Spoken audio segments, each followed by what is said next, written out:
Guess what, girly pups? I've got a second show for you this week. That's what. Since Monday was all obedience training, I'm back again with the rest of the show. Speaking of which, how do you think I should qualify video game AI shenanigans? Yes, of course, I'm going to be talking about the Larian. Well, I was until I realized the story I wrote was the same length as the rest of the video, and basically a video essay in and of itself, or sort of just a news report, so oops. I still recorded it, or I guess you're watching this live now, so am recording it at the same time, but it will be going up as its own thing, because it's long and I think it deserves to be its own thing. And let's be honest, I've sort of been heading in this direction for a little bit anyway. But like, do you think it fits best in tech news with like the Hound Byte stuff or the gaming culture section pet play? I personally, I'm going with pet play, since the issue is less, ooh, look at this new tech, and or this thing a tech giant is using a predictive keyboard to do quite badly, but it's rather, hey, this gaming company is using this tech we all know is corrosive to our world and antithetical to creative endeavors. So feels more like culture. Downside, it means AI news is in 2 segments of today's show, but good news, Vet Visit is not depressing. We're covering the depressing shit on Monday. Well, the depressing healthcare shit on Monday. Yeah. And welcome to Muttday Morning News. I'm the titular Mutt Fen. Now let's get to some news. For the record, writing this damn show made me think about just making each of these sections into their own shows. Someone stop me, please. Or don't, because I talked about this actually a little bit before the cold open on the live stream, that, oh, this is just the direction I've already been heading anyway. I'm using the segments themselves as also just a way of connoting what topics I'm going to discuss for dissociated videos that don't necessarily have to be part of a Muttday Morning News, but just because you can't just talk about the news or you'll go mad, especially if you're me. It's not to say I'm not going to stop talking about the news or stop including AI, tech, healthcare, political news in Muttday Morning News or anything of that sort, or keep all of it constrained to the one show format. But just, yeah, I'm thinking about how I want to make things going forward. Let's just put it that way. So let's dive into Hound Byte. Namely, focusing to start with on how generative AI is currently working real hard at propping up the US and to a lesser extent global economy in some sort of eldritch bubble, not dissimilar to how the trans community is kind of sharing the same $5 back and forth to keep everyone afloat. Though where that money is cycling through mutual aid to keep a genocide at bay, this is more, ooh, the largest tech companies on Earth are passing around a few $1 trillion that may or may not actually exist, much less represent tangible goods or services actually purchased through those transactions, and are best qualified by their environmental damage and stolen labor in order to replace paying humans for that and future labors, while still expecting the populace to somehow manage to pay for goods and services without jobs and money in perpetuity. God, capitalism's dumb. So of course, I'm going to quickly bring up some of the dumber ones from the last week or so. First up, after pulling all of their music from Spotify over its embrace of generative AI, the genocide of Palestinians, and the defense of running ICE and Border Patrol ads, as well as a very specific call out to Spotify's CEO's investments in Prima Materia, a German AI and drone company who's been working hard to help both ICE and Israel commit genocides. Delightful, let's say eclectic, band King Gizzard and the Lizard Wizard found themselves in a strange and unenviable position last week when a seemingly generative AI clone of the band popped up on Spotify. While none of the songs were overtly King Giz songs. It was openly inspired by them, which is to say, pretty clearly having been prompted by an LLM to vomit out music which sounded like specific King Giz songs. And just to rub some salt in the wound, it was probably done by a fan, since they were all credited to the band's composer, Stu McKenzie. Look, I get the desire to have your faves ready at any time, but you know you can do that without Spotify. You can buy them. King Giz has every album up on Bandcamp. You can even pay what you want for them, including paying nothing if you are, say, opposed to the kind of shitlords who also own Bandcamp, or pay whatever you want on a Bandcamp Friday. You can download them, burn them to CDs, put them on an MP3 player. You can even save them on your phone instead of putting up with Spotify ads and forced shuffle functions unless you pay Spotify a premium. And then there's Disney.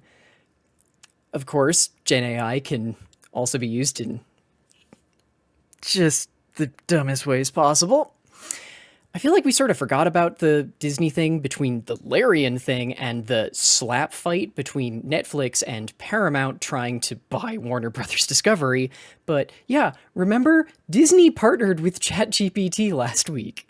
Exactly how this is a partnership hasn't exactly been made clear, given ChatGPT was already trained on swaths of Disney's work, but it looks like Disney, who've long endeavored to appear as a tech company rather than an entertainment and real estate company they actually mostly are, because the former tends to do much better on the US stock market, has inked a bizarre deal with OpenAI while also trying to sue Google Gemini for doing the same thing OpenAI did.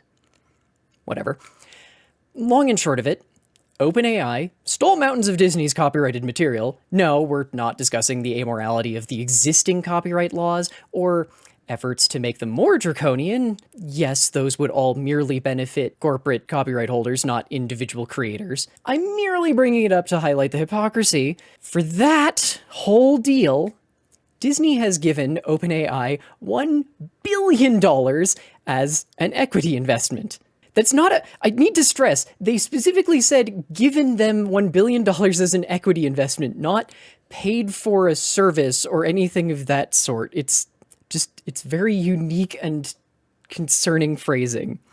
In return, or I guess technically in addition, for the next 3 years, OpenAI's Sora video engine, the one that I keep going on about because it literally costs more to produce 4 videos than a single paying monthly user brings into OpenAI, will now be allowed to generate videos using some of the 200 or so characters from Disney, Pixar, Marvel, and Star Wars canons. I will point out Sora can already do that. It's basically always been able to do that, like since its very first release. It just used to take some creative prompting, like you'd have to ask, hey, Sora, generate for me a video of a Steamboat Willie-esque mouse character defiling another character with cool tentacle hair and monk-like robes who just so happens to look kinda similar to Kit Fisto while a red anthropomorphized race car watches from the cockpit. But now, you can just ask Sora for a video of Mickey Mouse fucking Kit Fisto while Lightning McQueen watches from the cockpit. What is Disney getting from that, you might ask? Besides probably a bunch of lawsuits?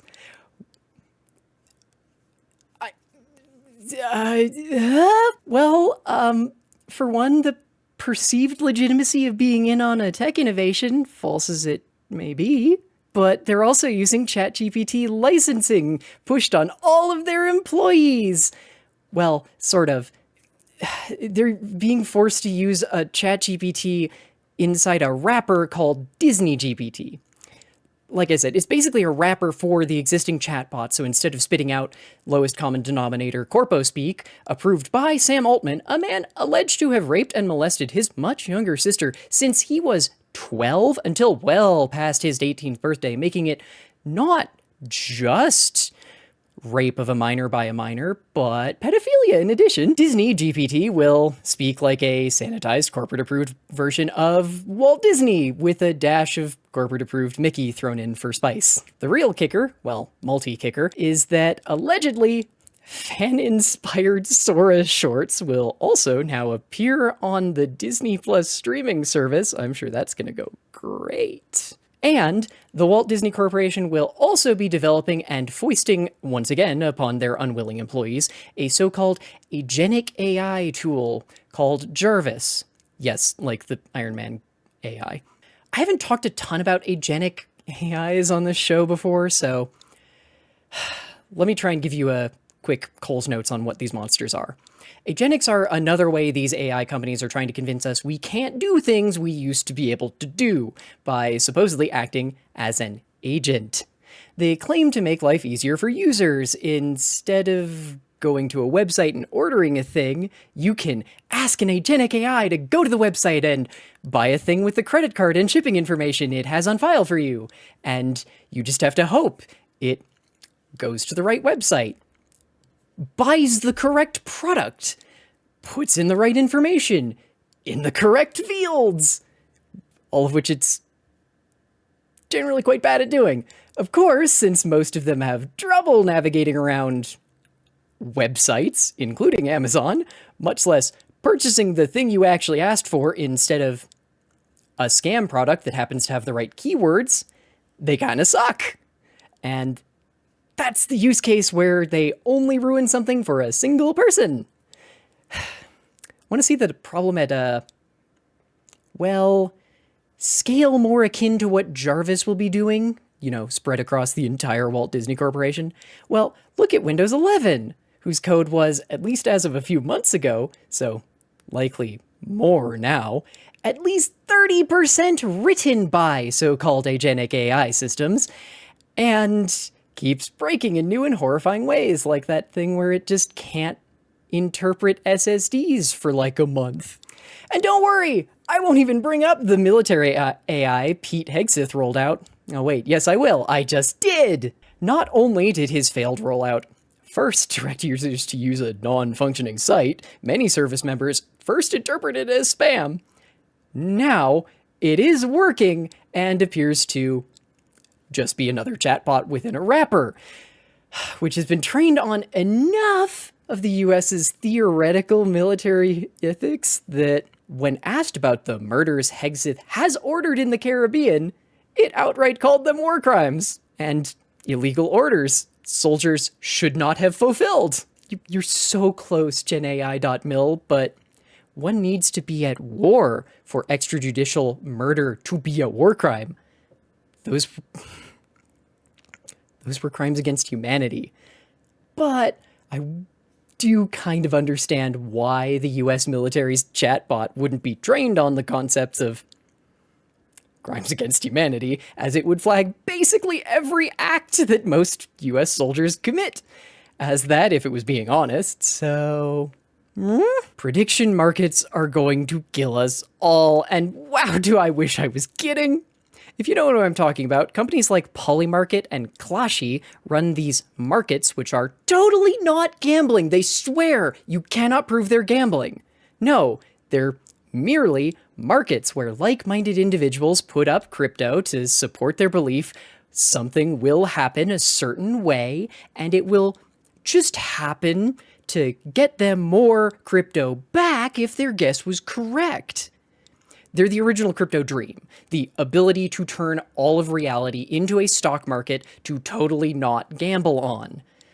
It's very normal to have Polymarket posturing as a news source on social media in a way that totally isn't insider trading to influence a preferred outcome. There totally isn't a horrifying incentive to say, as one prediction market CEO openly suggested, oh, I don't know, follow the ship captain who's accidentally blocked the Suez Canal again and check how he's betting. And, maybe if he thinks it'll be open next week, you should agree and also bet that it'll be open next week. Ignore all the reverse structural incentives to cause solvable issues or say bet on the most popular Gen AI of 2025 in what is definitely not just a poll where you get paid out by establishing that you agree with the significant consensus opinion. Yeah, these are totally normal things to integrate into actual traditional newsrooms as well, like CNN and CNBC, who now have Closhy in their newsrooms, whatever the hell that means. Heck, there was even a real example of why it doesn't work as news just last week. Well, technically, it also happened back in November, but we got more news about it last week. See, back in November, Polymarket was running a prediction on when or if the Russian army would take the Ukrainian city of Myrnihad and wouldn't you believe it, just before the mid-November window ended, I mean literally hours before it ended, the war map the market was referencing was suddenly changed to show that they'd taken the city. That war map belonged to the Institute of the Study of War. They're a DC-based think tank that, well, does what it says on the can. The update was surprisingly short-lived, being reversed the next day or so, and denied by the think tank itself. Yeah, this week we learned, surprise, surprise, it seems to have been insider trading. One of the think tankers literally changed the map so that he could win a long odds bet. Yup, very safe and normal to tie in with journalism and news and oh my god, they're going to kill us all with this. How about some tech news that isn't AI related? I've got two of them. Okay, technically one of them actually has some AI, but I don't believe that it's AI. First up, this fucking steering wheel by Puguet. I am not 100% sure how to pronounce their name, to be completely honest, because it looks French, but I don't think they're French. For some reason, everything I can find refers to this knotting rectangle as both a steering wheel and a hypersquare. It's a rectangle. Words have meaning. No, I don't know why it has 4 cup holders or maybe sandwich/taco holders. The upper holes contain the controls we've come to expect from a modern steering wheel. Reportedly, it's at least a little bit more ergonomic than it looks, but as someone whose hands are aggressively medium, although people keep telling me they're actually kind of small, it looks huge and wildly uncomfortable to me. The rectangle is pretty clearly inspired by the weird yoke Cybertrucks use, and it pushes the same steer-by-wire tech. In theory, that sounds interesting.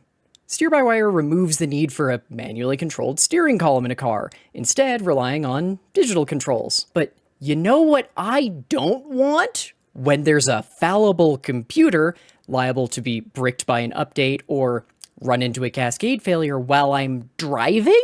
A non-physical connection to the steering, brake, or acceleration controls. Yeah.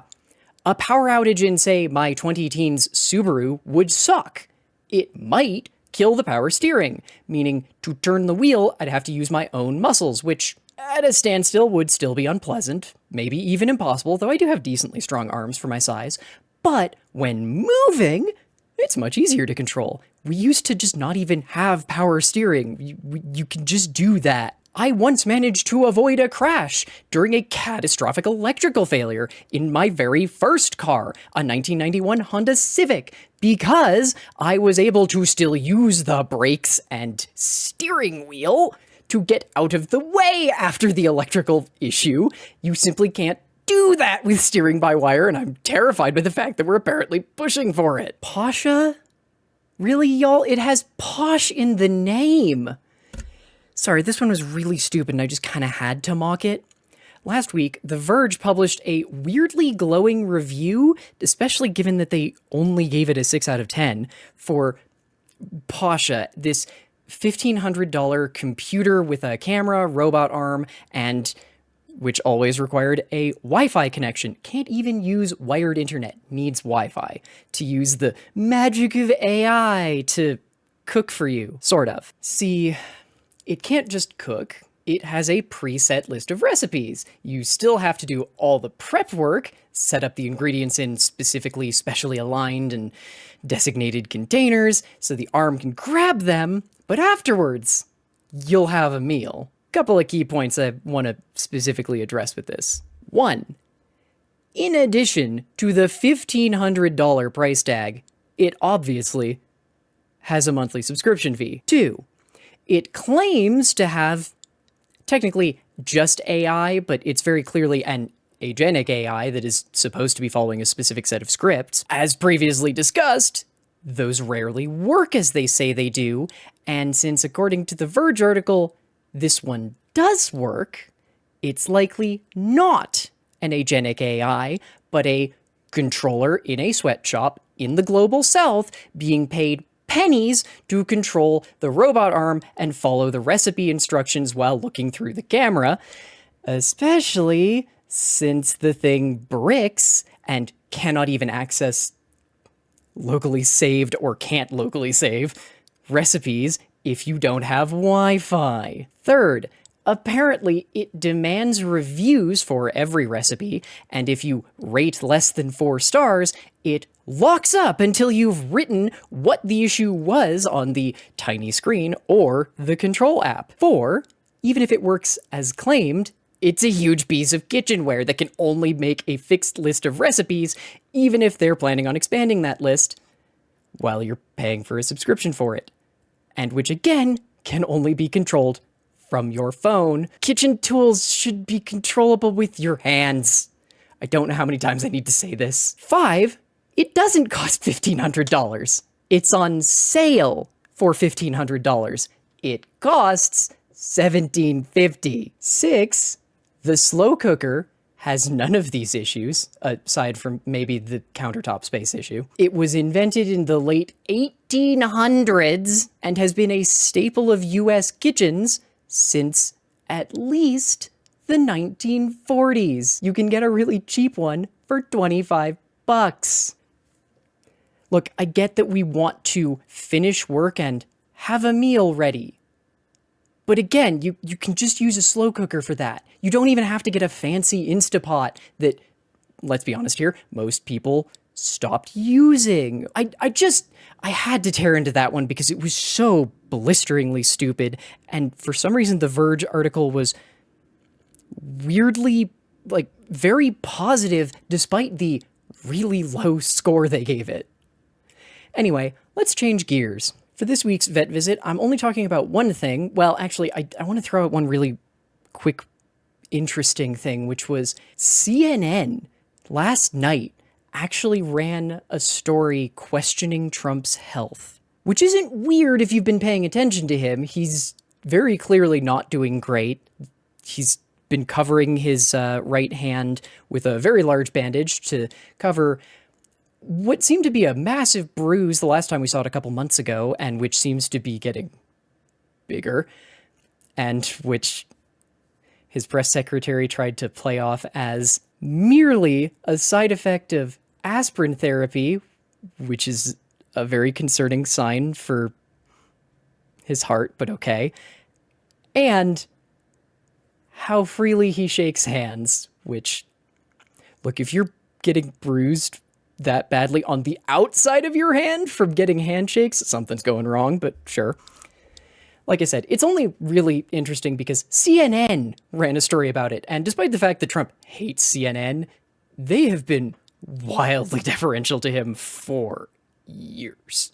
So, just food for thought. Anyway, the actual thing I wanted to talk about this week is a fascinating study on Diplodocus skin. Yes, I'm being serious. I am nothing if not a dinosaur girly. So, you'd better bet the second that I saw a chance to write another story about a cool bit of news about dinosaurs, I jumped on it. Last week, the Royal Society published a research article, Fossilized Melanosomes Reveal Color Patterning of a sauropod dinosaur. The paper's authors have been studying 5 incredibly well-preserved samples of fossilized juvenile sauropod scales from the Mother's Day quarry and came away with some really cool findings. I'm going to try and explain as well as I can. First up, they weren't able to determine the color of sauropods in general or diplodocuses. Only one of the samples has officially been designated a diplodocus, but it's sort of associated with the whole study now. But the reasoning why they can't necessarily determine the coloration but can get patterns is fascinating.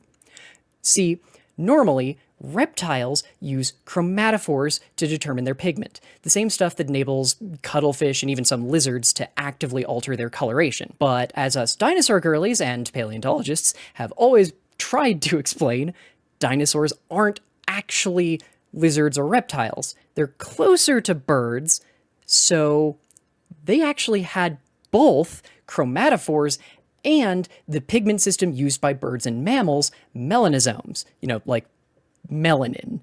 Problem is, chromatophores are cells and don't fossilize well, but melanosomes can. And they can not necessarily give us a full picture of the color, but they can give us some interesting details. Specifically, we found out that, these researchers found out that not only did these sauropods have melanosomes, they weren't unique melanosomes, but the layout kind of was. See, they predominantly had oblong melanosomes. The researchers found closely resembled those in modern animals, which produce gray, brown, or black feather colorations and scales for the reptiles who still sometimes use melanosomes, though noted that they were generally much smaller than appeared in most modern animals, about a third the size. They also tend to be grouped tightly in bunches, especially near the edges of a given scale, possibly implying that they were speckles, and that most of the coloration came from the keratin, whose pigments apparently, at least through the fossilization process most common here in fossils found in the US, meld into what the researchers called a melanin mat, which I mostly just wanted to say as a funny phrase. But there was another kind of melanosome too. Once again, smaller than modern animals, or even some examples found in the fossil record. These sauropods had tiny platelet melanosomes as opposed to the oblong ones. In birds, platelet melanosomes in tightly layered patterns give, birds like hummingbirds, their feathers the iridescent sheen that they have. In the sauropod samples, they weren't frequent enough to iridesce, and since they were mixed in with the oblong melanosomes in what are perceived to be the speckles, they probably were not necessarily shiny. They merely connote that the sauropods were able to produce a significant variation in colors. See, the big deal is actually having more than one kind or shape of melanosome, because that tends to imply and require a much more complex metabolism, and usually as well a rather rapid growth and development normally seen in mammals and birds, but not necessarily in reptiles. Yes, this was just a really fun story for me. Bite me. So for pet play this week, it's gonna be short and silly unless you're watching the live version, in which case you'll also get the whole thing I'm doing as a second, theoretically shorter video unto itself. So yeah. First, because I keep writing my shows too damn long. Second, because the primary focus that I wanted to have on this segment was such a beast that when I realized it was the same length as the rest of the show combined, I decided to make its own micro video essay meets news report, which, let's be honest, is sort of what some of my segments have been drifting towards anyway. Anyway, yeah, I have this idea in my head that Muttday will actually end up as this mildly bizarre collection of stories from the past week or so, while the segments end up being, evolving into shorthand for I'm discussing a topic in X space and merely share that vernacular with Muttday because I like pigeonholing my own ideas because it helps me work my way through them.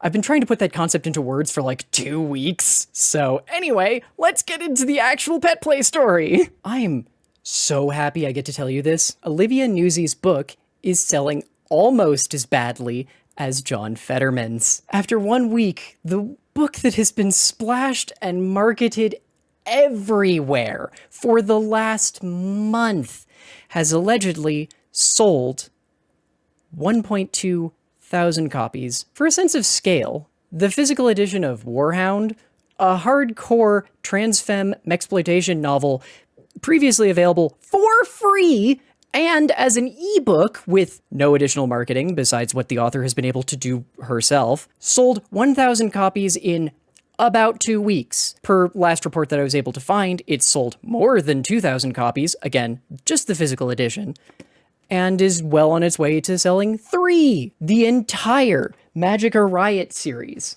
by Kara Buchanan, between the debut novel, oops, wrong book, Magica Riot, which released November 1st, 2024, the novella Jade Evergreen and the Perils of Polybius. Kara, I love you, but I get so fucking tongue-tied over that name every time, released May 25th, 2025, and Full Bloom, released on November 15th, 2025, also self-published by Kara, doing all her own marketing, have sold, drumroll please, over 5.3 thousand copies in only 13 months. You heard it here first. The people crave trans magical girls and unhinged mechsploitation more than they crave Olivia Newsy's shitty self-serving tell-all about how she helped the most dangerous man possible into the driver's seat of American healthcare with no nodding regrets. And speaking of trans books, heads up, Magica Riot is up for 6 Indie Ink Awards. Actually, sidebar, can more places have fun collective names for their awards, please?